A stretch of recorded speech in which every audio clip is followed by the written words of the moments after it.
Ito po si Nico Fabian. Once again, nandito po sa programa natin, Nick Talk, The Real Talk with Nico. Kumusta kayo mga kaibigan? Kumusta ang mga countrymen ko dito po sa Malaysia, particularly dito po sa Sabah. And today it's Wednesday, June 4 na po, no? And tuloy-tuloy pa rin ang mga discussion, political issues dyan sa Pilipinas. And this time around, I will be giving you ang mga latest updates regarding ang impeachment issue ni Inday Sara Duterte. Especially itong issue, very hot issue ngayon po, no?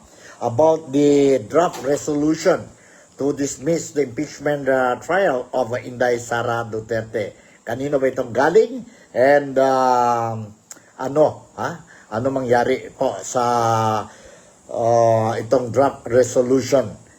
Draft resolution which is now going around dyan po sa social media, sa mga different corners in the Philippines po. Mga politicians, mga sabihin natin mga Filipinos po of from all walks of life, they are talking about this draft resolution po. And I will also be touching about itong sabihin natin ang ano nangyari, what's the latest updates of sabihin natin si Tatay Digong dyan po sa kustodiya ng International Criminal Court. And may report ito po si Inday Sara Duterte, ang ating Vice President sa Pilipinas. She is the daughter of Tatay Digong, the former President of the Philippines. So bago sa lahat po, kumusta kayo? And magandang gabi sa inyong lahat.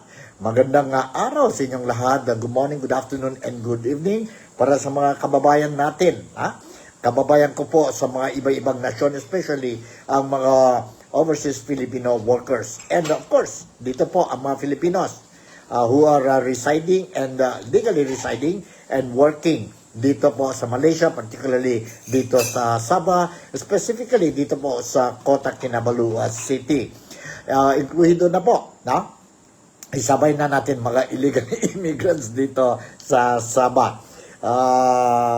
Stick on with this Nick Talk, The Real Talk with Nico program, because dito po you are going to know, be informed on the latest updates regarding ang what is happening dyan po sa Pilipinas, especially ang political updates or stories dyan po sa bayan natin which we call the Philippines. So to start with, let me share with you first itong sabihin natin report ni Inday Sara Duterte dyan po sa The Hague about ang visitation niya po sa tatay niya, si Tatay Digong, and what transpired between her, the father, at saka ang kapatid niya, si Baste, and of course, ang mother ni Baste and Inday Sara Duterte, si Madam or si Ma'am Elizabeth. Ma'am Elizabeth. Let's listen to this.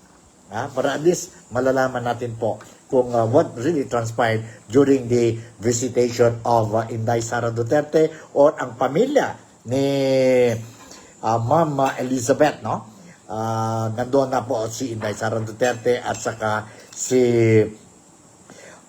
Vice Mayor or Mayor of Davao, and now the elected Vice Mayor of Davao City, si Vice Mayor Baste.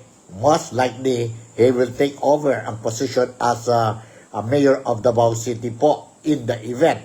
Si Tatay Digong will not be able to assume as the Mayor of Davao City po. So, let's listen to this. Nandito po, sandali. Nandito ang video clip that I have prepared for all of you. Let's listen to this. On 1 hour and 30 minutes.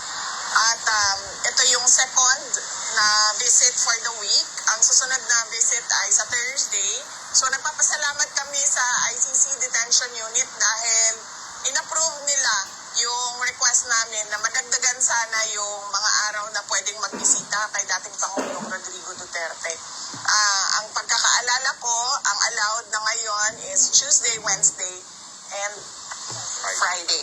Friday na mga bisita. So, papasalamat kami doon. At, dinanong namin siya kanina kung kamusta ang kain. Sabi niya na, wag mo kamustahin ang kain ko. Sabihan, i-update mo ako sa kaso. So, in-update ko siya, in-update namin siya sa kaso according to sa kung ano lang allowed, no? Sa amin na non-lawyers niya sa ICC na pwedeng sabihin sa kanya. So, yun ang unang pinag-usapan. And then, nag-usap din kami about family.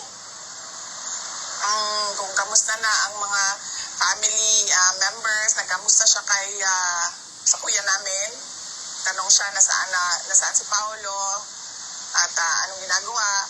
At ang sumunod ay nag-mention siya about Kitty na ipinakita daw sa kanya ng mga lawyers kasi allowed siya, no, na ipakita yung mga messages nating lahat. I-upload ng lawyer yon at ipakita sa kanya. So nakita niya daw yung billboard ni Kitty sa Manila. Meron daw billboard si Kitty sa Manila. So na-mention niya yon and he was proud of it. And nagtanong siya sa mama ko. Nagtanong siya kung kilala ba daw ng mama ko si Hanilet. And then nagsumagot din ang mama ko na hindi niya daw kilala si Hanilet. So, yeah. Tapos, tinanong ko siya, kamusta ang tulog mo? Sabi ko, dire-diretso ba ang tulog mo? Meron ka bang insomnia? Sabi niya, wala naman akong insomnia. Minsan lang hindi ako makatulog dahil sa kakaisip sa nanay mo. Grabe talaga, no?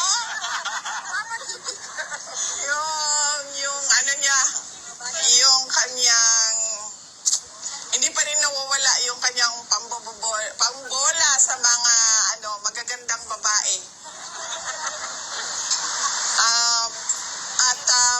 What else about family? Tinanong niya si Mira. No, sabi ko, okay naman si Mira. Nakatanggap ako ng video galing kay Mira nung nandun si Kitty.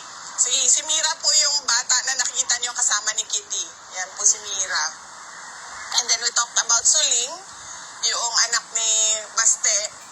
At sinabi namin sa kanya na kapag nagsama yung dalawa, si Mira at si Suling, ay parang merong powerhouse of mga taratitat na mga babae na mga future strong women of the Philippines. At ano pa ba about family?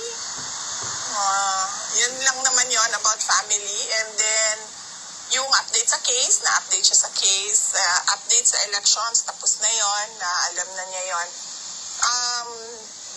Tinanong ko siya kung ano ang message niya. Sabi ko, araw-araw may naghihintay sa labas, nagpapakita ng suporta sa iyo. At tinanong ko siya, sabi ko, may gusto ka ba na message sa kanya? And then, giingon niya in Bisaya nga, tindog lang mo din hantod sa kahangturan. But then, alam namin lahat na joke yon. And then sabi niya, no, tell them na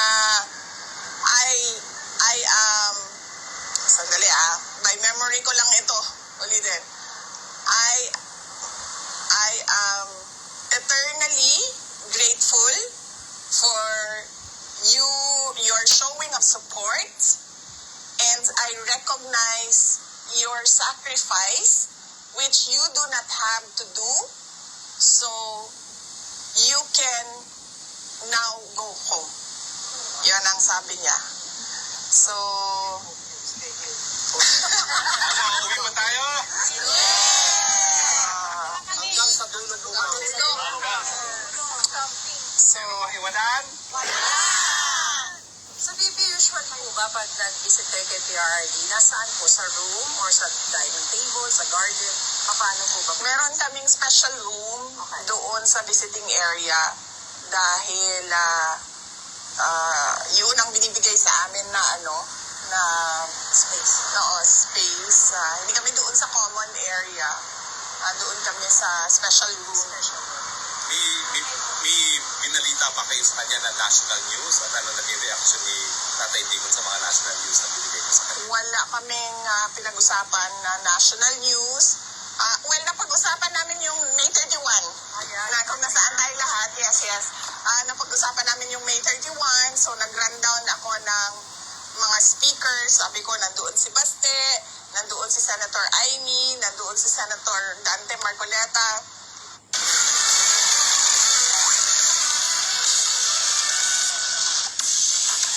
Listen, the creators of Candy Crush just released a brand new game, Candy Crush Solitaire. Senator Robin Padilla, spokesperson Harry Roque, Atty. Vic Rodriguez, si Maharlika I mentioned, and then ako, and the lawyer, Richard Mata, and the American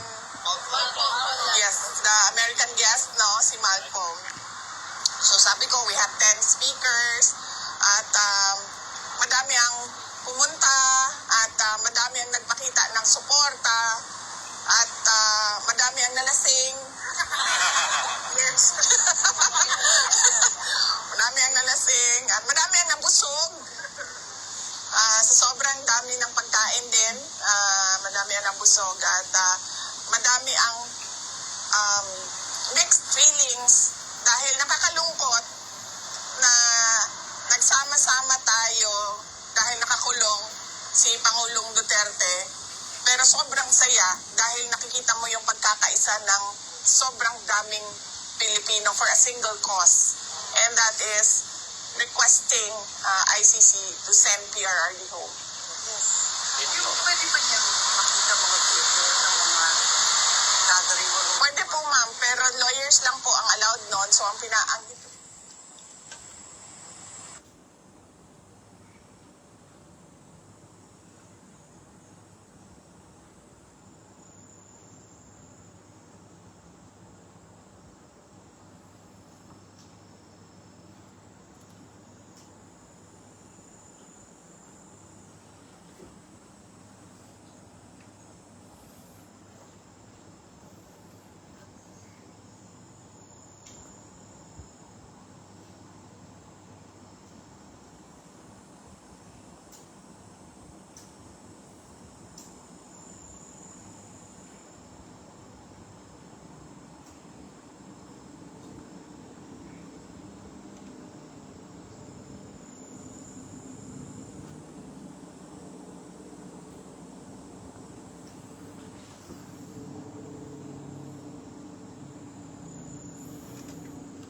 Okay, medyo may tumatawag sa atin ngayon, and I would like to say na wag muna kayo magtawag sa akin dahil live tayo po sa programa natin, no?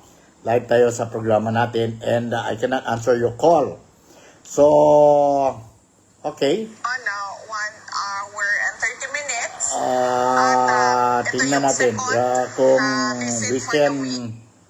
replay po. Ano lang allowed, no? Replay tayo Sa itong amin na interview kung kamusta kay na ang mga or updates ni Inday Sara Duterte regarding kay what is the situation of Tatay Digong dyan po sa Netherlands.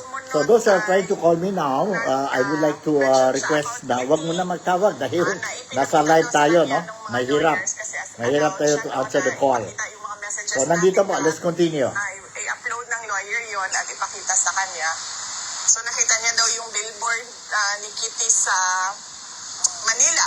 Meron daw billboard si Kitty sa Manila. So na-mention niya yon and he was proud of it. And nagtanong siya sa mama ko, nagtanong siya kung kilala ba daw ng mama ko si Hanilet. And then nagsumagot din ang mama ko na hindi niya daw kilala si Hanilet. So yeah. Tapos tinanong ko siya, kamusta ang tulog mo? Sabi ko, dire-diretso ba ang tulog mo? Meron ka bang insomnia? Sabi niya, wala naman akong insomnia. Minsan lang hindi ako makatulog dahil sa kakaisip sa nanay mo. Grabe talaga, no?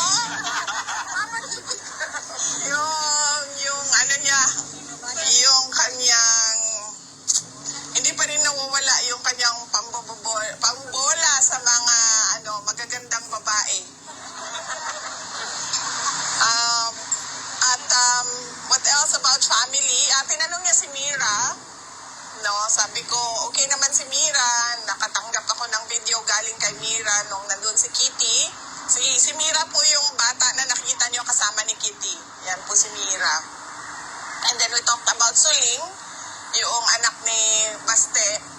At sinabi namin sa kanya na kapag nagsama yung dalawa, si Mira at si Suling, ay parang merong powerhouse of mga taratitat na mga babae na mga future strong women of the Philippines. At ano pa ba about family? Yun lang naman yon about family. And then yung update sa case, na-update siya sa case, update sa elections, tapos na yon, alam na niya yon. Tinanong ko siya kung ano ang message niya. Sabi ko, araw-araw may naghihintay sa labas, nagpapakita ng suporta sa iyo. At tinanong ko siya, sabi ko, may gusto ka ba ng message sa kanya? And then, giingon niya in Bisaya nga, tindog lang mo din hantod sa kahangturan. But then, alam namin lahat na joke yon. And then sabi niya, no, tell them na sandali by memory ko lang ito, ulitin. I am eternally grateful for your showing of support, and I recognize your sacrifice, which you do not have to do, so you can now go home. Yun ang sabi niya. So, Uwi pa tayo? hanggang sa dulo po. So, Iwanan? So, VP, usually po ba pag nag-visit kayo kay PRRD, nasaan po? Sa room or sa dining table, sa garden? Paano po ba? meron kaming special room doon sa visiting area dahil yun ang binibigay sa amin na na space. Space. Hindi kami doon sa common area. Doon kami sa special room. May binalita pa kayo sa kanya na national news at ano naging reaction ni Tatay Digong sa mga national news na binigay niya sa kanya? Wala kaming pinag-usapan na national news. Napag-usapan namin yung May 31. Na kung nasaan tayo lahat, yes. Napag-usapan namin yung May 31. So, nag-rundown ako ng mga speakers. Sabi ko, nandoon si Baste, nandoon si Senator Aimee, nandoon si Senator Dante Marcoleta.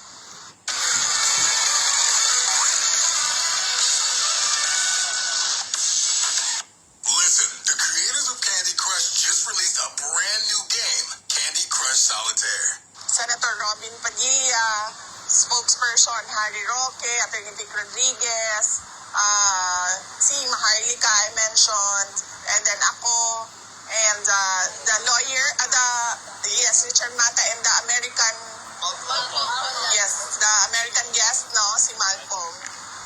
So sabi ko, we have 10 speakers, at madami ang pumunta, at madami ang nagpakita ng suporta, at madami ang nalasing. Yes. Madami ang nalasing, at madami ang nabusog. Sa sobrang dami ng pagkain din, madami ang nabusog, at madami ang mixed feelings dahil nakakalungkot na nagsama-sama tayo dahil nakakulong si Pangulong Duterte. Pero sobrang saya dahil nakikita mo yung pagkakaisa ng sobrang daming Pilipino for a single cause. And that is requesting ICC to send PRRD home. Pwede ba niya makita mga video ng mga gathering? Pwede po ma'am, pero lawyers lang po ang allowed noon. So ang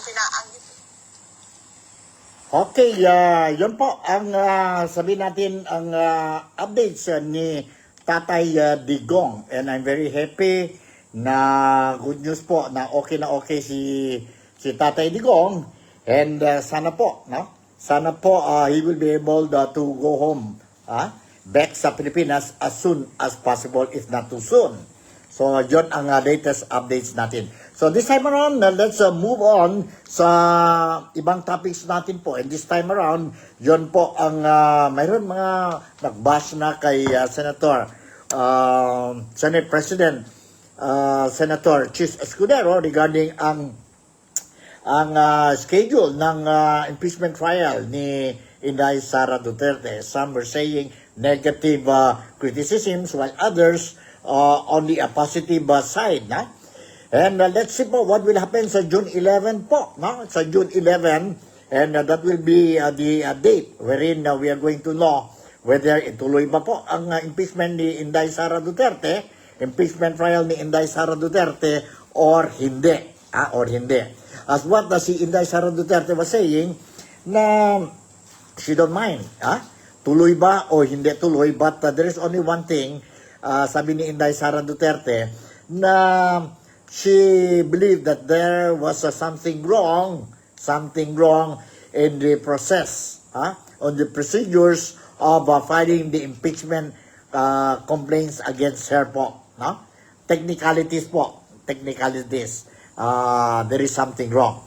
So, but anyway, as what I said, let's we will know everything about this thing, push or not push ang impeachment trial ni Inday Sara Duterte sa June 11, ang new date po. In fact, ang reading of articles of impeachment ng ni Inday Sara Duterte was scheduled earlier on June 2nd, but it was moved to June 11. And because of that, marami po mga bashers left and right po ang desisyon ng Senado. So let's listen first to Senate President Chis Escudero regarding itong sabihin natin, sabi niya hindi sunod-sunuran ang Senado sa Kamara. Okay? Let's listen to this. Saan na ba yun? Let's listen to this, and nandito po. Let's listen. Sandali 2 o 3. 2 o 3. Let's listen to this. Iginiit ni Senador Escudero na kahit mahigit 2 buwang inupuan ng House of Representatives ang impeachment complaint, walang narinig ang Kamara sa anumang komentaryo mula sa Senado. Paliwanag ng Senate President, araw sa simula pa lang na walang magaganap at mangyayari sa mababang kapulungan ng Kongreso kaugnay ng impeachment kung hindi sinang-ayunan ng Speaker ng Kamara. Ito'y lalo paanyat marami ang boto na kailangan para sumulong ang impeachment process. Ang mga kongresista tila nasasanay na diktahan ang Senado kaugnay sa gusto nilang mangyari sa impeachment. Pwes kung trabaho ng ilang mambabatas na maging sunod-sunuran kay Speaker Romualdez na gusto klaro itong impeachment na ito, hindi namin trabaho yan sa Senado. namang ginaman si Escudero na magpahayag kung anong motibo ni House Speaker Martin Romualdez kaugnay ng impeachment. Hindi para sa akin na sabihin yan. Siguro para na yan sa mga magaling sa mga political na analysis kaugnay ng kasalukuyang sitwasyon at darating na panahon. Pero klaro, ang Senado ay hindi sunod-sunuran sa Kamara kaugnay sa anumang bagay. Kabilang na ang impeachment, anuman ang ingaw-ngaw o sabihin nila. Tugon naman dito ni Gabriela Party List Representative Arlene Brosas, huwag lumihi sa iba-ibang issues, kundi sagutin na lang ni Senator Escudero ang usapin kaugnay ng antala sa impeachment. Partikular na kung kailan ang impeachment trial, bakit hindi sinisimulan at kung sino ang nagsabi na hindi dapat simulan. Hindi po ang makabayan ang sunod-sunuran sa Speaker of the House. And we all know that kasi may independence po ang makabayan. Lalong-lalo na kahit sa minority po kami, may independence pa nga rin kami sa minorities. Ang pinupush po namin dito ay talagang matuloy ang impeachment trial. At yun kasi ang hindi natutuloy. At yun kasi ang hindi sinasagot ng tuwiran sa atin. Alright, yan po ang updates. Sabihin natin ang breaking news, latest updates regarding sa impeachment of Inday Sara Duterte. Ang side ni President or Senate President Chis Escudero. Mayroon pa ako dito isang video clip, no? Impeachment with ang impeachment sa Senate po. Ito ang reaksyon ng Presidente Bongbong Marcos. Let's listen to this. You all done, ha? Sana yon? 104. Sana yun? 104. Let's listen to this report. Na hindi nakikialam si Pangulong Ferdinand Marcos Jr. sa isyu ng impeachment laban sa pangalawang Pangulo. Ayon kay Palace Press Officer Undersecretary Claire Castro, nasa Senado na ang lahat ng aksyon ukol dito. Sinabi naman po ng Pangulo na ito po ay nasa kamay na po ng Senado. At hindi po makikialam ang Pangulo kung ano po ang nangyayaring pagdidebate sa Senado. Aminado ang palasyo na maraming opinyon ang umiikot tungkol sa usapin ng impeachment, ngunit para sa Pangulo kailangang sundin ang tamang paraan anuman ang issue. Ang gusto lamang po niya, para sa kalahatan, hindi lamang po para sa impeachment. Dapat lang po manatili ang due process, manatili ang proseso. Kung ang proseso po ay kasama po dito ang pagtugon at pagtupad ng mga probisyon ng konstitusyon, dapat sundin kung ano nasa konstitusyon, kung ano nasa batas, at kung ano ang rule of law. Alright, yan po ang stand ni President Ferdinand Bongbong Marcos tungkol sa impeachment of Inday Sara Duterte. Tuloy ba o hindi? Sabi ni Marcos, he will not interfere. He has nothing to do with this thing. So tingnan natin po. Again, let's see sa June 11. Sa June 11. Okay, this time around, napunta tayo po sa issue ng, narinig nyo ba yon draft resolution to dismiss ang dismissal ng impeachment trial ni Inday Sara Duterte. Ano ba ito? It was a very hot issue po since this morning hanggang afternoon and even tonight. And kanina, in the afternoon, wala pang pangalan na mention kung saan galing itong draft resolution. Mayroon daw 3 draft resolution. But towards the early in the evening today, na lumabas na po si Senator Bato de la Rosa saying that he is the one who is responsible for one of the draft resolution po that circulated dyan po sa mga senador, dyan po sa Maynila, and sa mga politicians po. So, before giving you itong video clip ni Senator Bato de la Rosa, let me share with you itong news article po which I got it from ABS-CBN. Hot na hot ito pong issue. Itong news article entitled, De la Rosa admits initiating resolution on dropping Sara Duterte impeachment trial. Andito po. And dito ang detalles ng news article nito. Senator Ronald de la Rosa confirmed Wednesday that one of the 3 draft resolutions seeking to dismiss the impeachment articles against Vice President Sara Duterte was his. De La Rosa said the drafts could be combined to come up with the best version. He said he hoped to file it in the coming days. Several lawmakers have argued would it be unconstitutional if the Senate dismisses the impeachment complaint filed by the House of Representatives against Duterte through a resolution without holding a trial. Unless the Constitution, ang trabaho ng Senate is to hear. Di ba?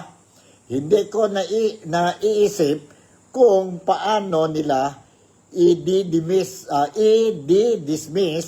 yun without first conducting the trial. That is their constitutional mandate. Well, for me, that is unconstitutional. Sabi ni Manila City 3rd District Representative Joel Chua, a member of the House Prosecution Panel. Duterte was impeached by the House of Representatives in February for high crimes including corruption and an alleged assassination plot against former early and running mate President Ferdinand Bongbong Marcos Jr. She denied any irregularity in her office use of confidential funds and said her remarks on Marcos were taken out of contempt. The Vice President needs 9 votes from the full 24-seat Senate for an acquittal. Losing would mean her removal and permanent ban from public office. The Senate is set to vote on June 11, the last day of the 19th Congress, on whether or not they should tackle Duterte's impeachment trial in the 20th Congress, which starts next month. Yan po. So, June 11 is the date. Malalaman natin po. Ang dami na po, mga lawyers, mga political analysts, mga different kinds of lawyers, both supporting the impeachment and those who are not supporting the impeachment, including mga senators, congressmen, no? Nandyan na po, giving out their mixed reactions or mga reactions nila tungkol sa impeachment of Inday Sara Duterte, which the Senate until now has yet to make a decision whether i-push through ba yon ang impeachment trial or hindi. So, yan po ang issue of the day. So, ngayon po, I'm going to share with you itong video clip ni Senator Bato de la Rosa wherein he himself confirmed that it was his draft resolution. Nandito po. Let's listen to Senator de la Rosa. Tiyak na PEDSA na ibinigay si Senator de la Rosa. Ngunit sinabi nito na maaaring ngayong linggo o sa susunod ay ihahain niya ang resolusyon. Ang sabi niya lang ay may dinadagdag pa ng mga detalye doon sa resolusyon at ito ay kasalukuyan ng isinasapinal. Sinabi naman din ni De La Rosa na may mayorya o yung sinabi ni De La Rosa na makakuha man ito ng suporta, hindi man ito makakuha ng suporta ng mayorya, ay kumpiyansa siya sa kanyang gagawing pagtayo kaugnay nga ng naturang issue. Hindi na dito tinukoy kung sino-sino o ilan yung mga senador na sumusuporta sa kanya at sinabi lang nito na marami na ang mga ito. Alright, yun po ang segment ni Senator De La Rosa. And ano pa mga reaction sa mga senador regarding itong issue sa draft resolution to dismiss the impeachment trial of Inday Sara Duterte? Let's listen to this. Let's listen to this. 202. Ang cue natin is 202. Let's listen to this po. Ilan pang mga senador ang nagpahayag kaugnay ng kumakalat na draft ng Senate resolution na humihiling ng dismissal ng impeachment case laban sa Vice Presidente. Ayon kay Senador Alan Peter Cayetano, wala itong natanggap na kopya ng naturang resolusyon, kundi nabasa lang niya ang balita sa social media at sa mga mamamahayag. No one has approached me. No one has showed me anything except for yung discussions may SP sa schedule. Nagtatanong lang ako sa schedule. Sinabi naman ni Senator Jinggoy Estrada na nakita niya ang kopya ng resolusyon, ngunit itinanggi nitong sabihin kung kanino ito nagmula. My first reaction was to call someone else. Kasi marami na ng mga discussion this paper with last year. Meron ng mga preso na umiigit. I don't think may material. Ngunit matapos makuha ang reaksyon ng mga senador, nagsalita na rin si Senador Ronald Bato de la Rosa at inaming sa kanya nang galing ang resolusyon. Ano yun? Sinabi sa office ko. Basahin na lang yung resolution. You will understand everything. Basahin niyo yung resolution. That's very self-explanatory. Batay sa mga nakasaad sa naturang draft ng resolusyon, mahigit 100 araw na ang nakalipas nang isumite ang Articles of Impeachment ng Kamara sa Senado. Ngunit hindi pa na isasagawa ang paglilitis na taliwas sa sinasabi ng saligang batas na trial shall forthwith proceed. Habang ginagarantiyahan rin ang konstitusyon na may karapatan ng lahat ng tao ng speedy disposition ng lahat ng mga kaso sa judicial, quasi-judicial o administrative bodies. Bukod dito, nakasulat sa resolusyon na batay sa Rule 44, Section 123 ng Senate Rules ay hindi pinahihintulutan ang pagtawid ng impeachment proceedings sa susunod na Kongreso. Alright, yan po ang reaction ng some of the senators. And mayroon pa tayo, isa pang video clip po. And this time around, let's listen to the reaction of re-electionist, Senator Amy Marcos tungkol sa issue. Po. Ano bang cue niya? 119. Let's listen to this. Amy Marcos. Senator Amy Marcos did confirm to media that several draft resolutions were seen to dismiss the articles of impeachment against Vice President Sara Duterte, but Senate officials said nothing had been filed yet. Marcos told the media that she saw several versions of the draft resolutions, but added that nothing was final. In a text message, she said it was one of many drafts. Apparently, it was the third that she saw, the one that circulated on social media, and that there are many versions, all looking for the most effective way and the most legal way to effect the resolution. Senate Secretary Renato Bantog Jr. said no such measure had been filed with the Senate Bills and Index as of this posting. Senate President Francis Escudero also said no such measure was filed as of Tuesday night. Senate Minority Leader Aquino Pimentel III cast doubts about the supposed resolution, which was circulated on social media, saying that it had flawed logic, that there was a big chance it was not authentic, and that even the quotation of the constitutional provision is not accurate. Senators Risa Ontiveros and Cynthia Villar also said they have not seen the supposed draft resolution. Meanwhile, Senator Ronald Bato de la Rosa and Senator Congo were mum on the issue. That's the latest as we stand here at the Senate. Okay, yun po. Narinig niyo po, no? Ang some of the reactions of the senators and ang reaction ni Senator Amy Marcos. Ano kaya po? What will happen, no? Ano ba yun? I-drop na ba yun ang impeachment trial ni Inday Sara Duterte because of some technical issues in terms of jurisdiction? That is one of the issue. Or, ano po?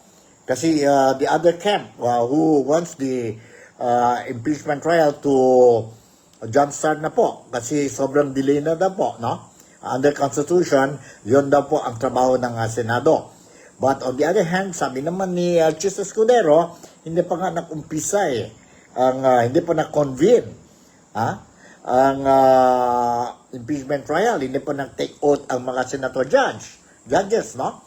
So, ibig sabihin, Wala pa jurisdiction ang Senado po. And it is for this reason that they have to debate, discuss thoroughly this issue po. Kasi sa June 11 ito po. Kasi mayroon din yung mga bagong senator, newly elected senators who will be coming in po for the 20th Senate. No? And tapos na po sa June 13, matapos na po ang session for this 19th Congress. Although, hanggang June 30 pa sila, no? Ang mga congressmen mo, hanggang June 30 pa. Now, on continuity issue po, pwede ba yon? Ang impeachment trial will be carried over during the 20th Senate or hindi. So, mayroon mga technicalities. Mandami po mga reactions from different sectors that includes mga lawyers. No?